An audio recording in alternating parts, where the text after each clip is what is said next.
जय माता महालक्ष्मी की। मार्गशीर्ष यानी अगहन के महीने में महालक्ष्मी माता के व्रत और पूजन किए जाते हैं। ऐसी मान्यता है कि इस मास में पड़ने वाले गुरुवार को माँ लक्ष्मी पहली बार धरती पर अवतरित हुई थी अपने भक्तों का कल्याण करने के लिए, और गुरुवार का ही वो दिन था। इसीलिए इस महीने के सभी गुरुवार माँ लक्ष्मी की पूजा के लिए बहुत विशेष माने गए हैं। तो किसी कारणवश अगर आप स्टार्टिंग के व्रत नहीं कर पाए हैं तो आने वाले शुक्ल पक्ष के यानी कि आगे आने वाले 2 गुरुवार में आप माता लक्ष्मी के व्रत और पूजा कर सकते हैं। पूजा आपको कैसे करनी है, व्रत आपको कैसे रखना है, इसका वीडियो मेरे चैनल पर है, लिंक आपको डिस्क्रिप्शन में मिल जाएगा। और आज की इस वीडियो में हम जानेंगे कि हमें माता महालक्ष्मी के व्रतों का उद्यापन कैसे करना है, क्योंकि जब भी हम कोई पूजा या अनुष्ठान करते हैं तो उसका उद्यापन किए बिना हमें व्रत का पूरा फल नहीं मिलता। तो व्रत की संपूर्णता के लिए हमें उद्यापन जरूर करना चाहिए।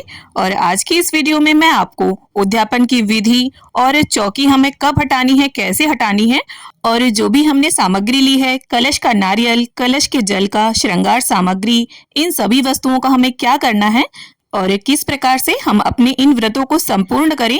क्योंकि जब भी हम किसी भी व्रत पूजा को शुरू करते हैं तो उद्यापन करना या विसर्जन करना ही पूजन की संपूर्णता माना जाता है। लेकिन लक्ष्मी माता की पूजा में देखिए कभी भी विसर्जन नहीं किया जाता। लक्ष्मी माता के किसी भी प्रकार के पूजन में उद्यापन ही श्रेष्ठ माना जाता है। तो देखिए मार्गशीर्ष मास के अंतिम गुरुवार के दिन जिस तरह से आप हर गुरुवार को पूजा करते आए हैं, पूरे विधि विधान से आप पूजन करें और जितना आपका सामर्थ्य है, जितनी इच्छा है, उतनी सुहागिन स्त्रियों को आप एक दिन पहले ही यानी बुधवार के दिन न्योता दे आएं। आप 5, 7, 9, 11, 21 या फिर अगर आपको इतनी सुहागिनें ना मिले, आप नहीं बुला सकते हैं, आपके पास समस्या है किसी भी प्रकार की, तो केवल आप एक सुहागिन को भी आमंत्रित कर सकते हैं। तो जितनी भी सुहागिनों को आप बुलाना चाहते हैं उतनी सुहागिनों को आप एक दिन पहले ही सादर आमंत्रित करें। और देखिए गुरुवार के दिन पूजन आप सुबह कर लें और समय ना हो तो आप दिन में या शाम को भी पूजन कर सकते हैं। और इसके बाद में आमंत्रित सुहागिनों को आप माता महालक्ष्मी का ही स्वरूप मानते हुए उन सभी का पूजन करें। सादर आसन पर बैठाकर चरण छुएं और हल्दी कुमकुम का टीका लगाएं। और सुहागिनों को भोजन परोसने से पहले माता महालक्ष्मी को खीर का भोग लगाएं, क्योंकि माता महालक्ष्मी के पूजन में और भोग में खीर का विशेष महत्व होता है। तो खीर आप किसी की भी बना सकते हैं, मेवे की, मखाने की या चावल की भी खीर आप बना सकते हैं। और इसके बाद आपने सुहागिनों के लिए जो भी बनाया है, और देखिए वैसे तो इस व्रत में नमक का सेवन नहीं किया जाता, मीठा अन्न से बना भोजन कर लिया जाता है। लेकिन अगर किसी हेल्थ इश्यू की वजह से आपने व्रतों में सेंधा नमक खा लिया है तो आप आमंत्रित सुहागिनों को भी बिना प्याज लहसुन का नमक से बना भोजन, शुद्ध सात्विक भोजन खिला सकती हैं। और अगर आपने मीठा अन्न से बना भोजन किया है व्रतों में तो आप सुहागिनों को खीर, पूड़ी, हलवा ये परोस सकती हैं। और अगर आपने व्रतों में फलाहार सेवन किया है तो आप सुहागिनों को फल, मेवे, मिठाई ये चीजें खिला सकती हैं। कुल मिलाकर जैसे भी व्रत रहे हैं आप, फलाहार, मीठा अन्न से बना भोजन या नमक का भोजन, जैसा भी आपने खाया है व्रतों में उसी तरह का भोजन आपको सुहागिनों को खिलाना है। तो इस प्रकार से बहुत ही प्रेम भाव से उन्हें आप भोजन कराएं, जल पिलाएं। और जब वो सुहागिन स्त्रियां भोजन कर लें, तृप्त हो जाएं, तब आपको उन्हें श्रृंगार का सामान, वस्त्र देना चाहें तो वस्त्र दान कर सकते हैं, पर श्रृंगार का सामान आपको जरूर देना है। उसमें चूड़ी, बिंदी, सिंदूर, मेहंदी और आलता या महावर ये रख लें, आप चुनरी रख लें या फिर ब्लाउज पीस रख सकती हैं। या इससे भी अगर कम देना चाहें तो श्रृंगार सामग्री के साथ आप रुमाल भी दे सकती हैं। और साथ में आपको दक्षिणा अवश्य रखनी है, इससे अगर कोई कमी होगी दान में आपके तो वो पूरी हो जाएगी। और इन्हें पहले ही आप विभाजित करके रख लें, पैकेट्स बनाकर रख लें जितनी भी सुहागिनें आपने बुलाई हैं, और उन्हें ये सभी सामान आप सप्रेम भेंट करें।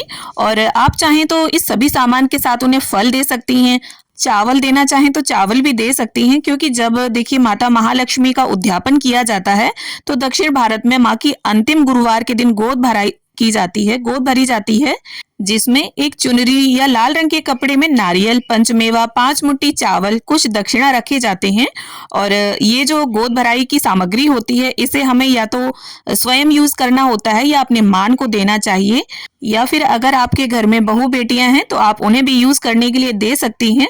आप बाहरी किसी व्यक्ति को इसे ना दें, क्योंकि देखिए माता महालक्ष्मी को जो भी चीजें अर्पित की जाती हैं, चाहे वो भोग प्रसाद हो, सामग्री हो, श्रृंगार का सामान हो या कुछ और भी हो, वो सब हमें घर में ही यूज करना चाहिए।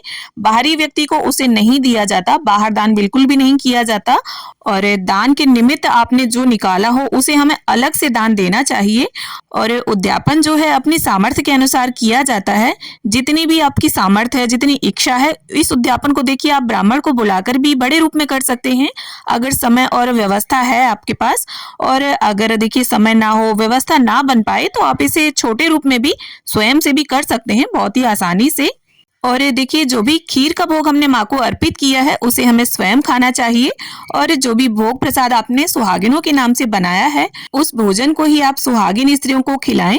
और इस प्रकार से देखिए पूजन करने के बाद सुहागिन स्त्रियों को सुहाग की सामग्री या फिर आपने दान के लिए जो भी सामान लाकर रखा है उनके लिए, उनके पैर छू करके उन्हें सप्रेम वो सामान दे और इसके बाद उन्हें विदा कर दिया जाता है। और इसके बाद में जो भी आपने माँ को अर्पित किया है प्रसाद में, खीर, हलवा, पूड़ी, मीठा भोजन या फलाहार या नमक का बना शुद्ध सात्विक भोजन, उसे आप खा सकते हैं। और देखिए अगर आपने सुबह या दिन में इस पूजन को किया है, दिन में उद्यापन किया है, तो आप इस भोजन को उस समय ना खाएं, आप शाम को उस भोजन को करें। शाम की भोग आरती के बाद आप इस भोजन को ग्रहण करें, जैसे आप हर गुरुवार को करते आए हैं। वैसे ही उद्यापन वाले गुरुवार को यानी लास्ट गुरुवार को भी सारे नियम हमें अपनाने हैं। और उद्यापन करने के बाद में शुक्रवार के दिन हमें पूजा करके ही इस चौकी को उठाना है। अब देखिए चौकी पर हमने जो नारियल रखा है उसका क्या करना है। तो देखिए नारियल का हमें विसर्जन नहीं करना है, क्योंकि ये माता महालक्ष्मी का स्वरूप मानकर हमने इनका पूजन किया है। इस नारियल को पूरे 1 साल तक लाल कपड़े में बांधकर हमें किसी भी पवित्र स्थान पर रख देना है। आप चाहें तो इसे तिजोरी में या अलमारी में भी रख सकते हैं। और अगले साल मार्गशीर्ष मास के गुरुवार में जब हम दूसरे नारियल को स्थापित कर लेंगे माता महालक्ष्मी का स्वरूप मानकर, तब आप इस नारियल को, जो पिछला वाला नारियल है, उसे विसर्जित कर सकते हैं अगर आप चाहें तो। और ना चाहें तो अगर आपकी पैतृक कोई जमीन है, कोई प्लॉट पड़ा है, कोई कच्ची जगह है आपके घर में, तो आप इस नारियल को वहां पर गाड़ सकते हैं। और देखिए अगर आप पूरे साल के माता महालक्ष्मी के गुरुवार के व्रत करते हैं, तब आपको इसी एक नारियल को पूरे वर्ष भर प्रत्येक गुरुवार को इसी नारियल को कलश की स्थापना में प्रयोग करना है। अब देखिए जो भी भोग प्रसाद है वो आपको अपने घर के सभी मेंबर्स में बांटना है, बाहर किसी को नहीं देना है। और जितने भी चावल हमने पूजा में प्रयोग किए हैं, कलश के नीचे जो चावल रखे हैं या जो भी अर्पित किए हैं, उन सभी चावलों को इकट्ठा करके अपने रसोई घर के चावल एकत्रित करने की जगह पर इसे रख दीजिए, उनमें आप मिला लीजिए। और कलश के अंदर जो भी चीजें हमने डाली हैं उन्हें आप घर के किसी गमले में या कच्ची जगह है अगर आपके घर में, तो वहां पर दबा दीजिए। और जो भी फूल पत्तियां हैं वो भी आपको गमले में ही दबा देनी है। कुछ दिनों बाद ये सब खाद बन जाएगा। और देखिए जो कलश के अंदर हमने सिक्का डाला है उसे आप रख लीजिए तिजोरी में या अलमारी में, किसी भी पवित्र स्थान पर इसे रख लीजिए। महालक्ष्मी जी की पूजा में प्रयोग की गई संपूर्ण सामग्री, पूजा से संबंधित सभी वस्तुएं हमें खुद ही यूज करनी है और घर में ही उनका विसर्जन करना है। भूल कर भी किसी भी वस्तु का बाहर विसर्जन नहीं करना है, क्योंकि माता महालक्ष्मी का हम स्थायी निवास चाहते हैं और इसीलिए पूजन करते हैं, तो बाहर आप विसर्जन ना करें। अब देखिए पूजा में रखे सिक्कों को आप अपनी तिजोरी या अलमारी में रख लीजिए। और श्रृंगार सामग्री आप खुद भी यूज कर सकती हैं, अपने परिवार की महिलाओं में वितरित कर सकती हैं। और देखिए अगर आपको उद्यापन वाले गुरुवार के दिन पीरियड वगैरह आ जाता है तो आपको उद्यापन नहीं करना है।